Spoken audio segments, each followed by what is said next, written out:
ရီဟန်နဲ့နီဟာတို့ဇနီးမောင်နှံဟာစာရေးဆရာတွေဖြစ်ပြီးမွန်ဘိုင်းတို့ရဲ့ဆူညံမွန်ကျက်မှုတွေကနေဝေးရမှာအေးအေးဆေးဆေးနေရှင်ကြသူတွေပါဒါကြောင့်မဟာရထပြည်နယ်ကရွာလေးတစ်ရွာမှာရှိတဲ့ဟောင်းနှွမ်းပင်မဲ့လှပလွန်းတဲ့ဆန်အိမ်ကြီးတစ်ခုကိုဝယ်ပြီးပြောင်းရွှေ့နေတိုင်းခဲ့ကြတယ်အိမ်ရှင်ကကွယ်လွန်သွားပြီဖြစ်လို့ဒီအိမ်ကြီးကိုဈေးပေါပေါနဲ့ရလိုက်တာပါအစပိုင်းမှာတော့အားလုံးကတာနေခဲ့တာပေါ့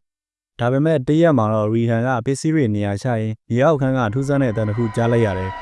တကားမှန်းကြည့်လိုက်တော့အထဲမှာလူမပါပဲလှုပ်ရှားနေတဲ့တစ်သားထိုင်ကုန်ဟောင်းတစ်ခုကတစ်တာကြီးတစ်ခုကိုတိုက်မိနေတာကိုတွေ့လိုက်ရပါတယ်။အဲ့ဒီတစ်တာကတန်ကြီးတက်နေတဲ့တောက်ကတော့ကြီးခတ်ထားတာပါ။တစ်တာထဲမှာတစ်ခုခုလှုပ်ရှားနေတယ်လို့ခံစားရလို့ရီဟန်ကတောက်ကိုကြိုက်ခွဲပြီးဖွင့်ကြည့်လိုက်တဲ့အခါအေးဆက်တဲ့လေညင်းတစ်ခုကသူ့ကိုဖျက်သွားတယ်လို့ခံစားလိုက်ရတယ်။အထဲမှာတော့အနီရောင်ဝက်နဲ့ပတ်ထားတဲ့ရုံးမလေးတစ်ရုံနဲ့စားအုပ်အဟောင်းတစ်ခုရှိနေတာပါ။စားအုပ်ထဲမှာတော့ Trigori ဒါကိုမထိပါနဲ့ဒီရုပ်ကဝိညာဉ်တွေကိုဆွဲဆောင်နိုင်တယ်လို့သတိပေးချက်ရေးထားပါတယ်။ဒါပေမဲ့ရီဟန်ကတော့ဆက်စုခြင်းစိတ်ကိုမထိန်နိုင်မဲ့အရုပ်ကိုကြည့်လိုက်မိတယ်။အရုပ်ရဲ့မျက်လုံးတွေကဖြူပွေးနေပြီးခနာကူကတော့မဲနှက်နေရပါ။အဲ့ဒီနောက်မှာတော့ရီဟန်ရဲ့ဘဝဟာငရဲကန်းလိုပြောင်းလဲသွားခဲ့ပါတယ်။ညတိုင်းညီးတွားတန်တွေအော်ဟစ်တန်တွေကြားလာရတယ်။တရက်မှာတော့အိမ်ကမီးသီးတွေအကုန်ပေါက်ဝဲသွားပြီးအိမ်ရှိမှလည်းကြောင်နဲ့ကြီးတစ်ကောင်တေဆုံးနေတာကိုတွေ့လိုက်ရတယ်။ရီဟန်ဟာအိမ်ထဲမှာတယောက်ရှိနေတယ်လို့မျိုးဒီရောက်ခန်းကထိုင်ကုန်ကအလိုလိုလှုပ်နေတယ်လို့မျိုးနဲ့ကြောက်စရာကောင်းတဲ့မျက်နှာတွေကိုမြင်လာရပါတော့တယ်။ရီဟန်ကဒီเจ้าတွေကိုပညာတိဆရာတော်တစ်ပါးတန်သွားရောက်တိုင်မတဲ့အခါမှာတော့တုံလုံးစရာအမှန်တရားတစ်ခုကိုသိလိုက်ရတယ်။အဲ့ဒါကတော့ကယ်ထရီဂိုရီပါပဲ။နှစ်ပေါင်း100မှာတစ်ကြိမ်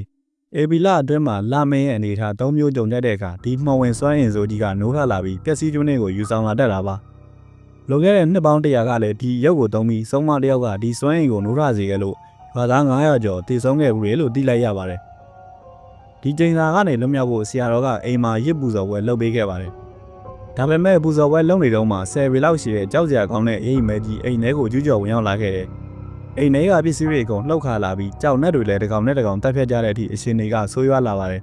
။အဲ့ဒီမှာနီဟာကကြောက်လန့်တရားနဲ့အနီရောင်ဝက်မပါပဲအရုပ်ကိုကင်ပြီးမိချို့ပစ်လိုက်ပါတယ်။ဒါဟာအကြီးမားဆုံးအမှားပါပဲ။ဆရာတော်ကနင်တို့မိသားစုကိုဘယ်သူမှမကယ်နိုင်တော့ဘူးလို့ပြောပြီးကြောက်လန့်တရားနဲ့ထွက်ပြေးသွားပါတော့တယ်။နောက်တစ်နေ့မနက်မှာတော့နီဟာရဲ့မိဘတွေမီးလောင်သေဆုံးသွားတဲ့တဲ့ရင်ရောက်လာပြီးဆရာတော်လည်းတောထဲမှာအသက်ခံလိုက်ရတာကိုသိလိုက်ရတယ်။ရီဟန်ကအယုတ်ကိုထပ်ပြီးဖျက်ဆီးဖို့ကြိုးစားပေမဲ့အယုတ်ကမပြတ်စီပဲသူ့ကိုပြန်ကြည့်နေတာကိုတွေ့လိုက်ရတယ်။နောက်ဆုံးမှာတော့နီဟာကစိတ်ဖောက်ပြန်ပြီးရီဟန်ကိုဓာတ်နဲ့လိုက်တက်ပါတော့တယ်။ရွာသားတွေရောက်လာတဲ့အချိန်မှာတော့သူတို့ဇနီးမောင်နှံနှစ်ဦးစလုံးရေအောက်ခန်းထဲမှာအသက်မဲ့စွာလဲလျောင်းနေကြပါပြီ။နရံတွေပေါ်မှာသွေးရည်နဲ့ရေးထားတဲ့စာလုံးနှလုံးပဲရှိနေပါတော့တယ်။ ကဲချီကို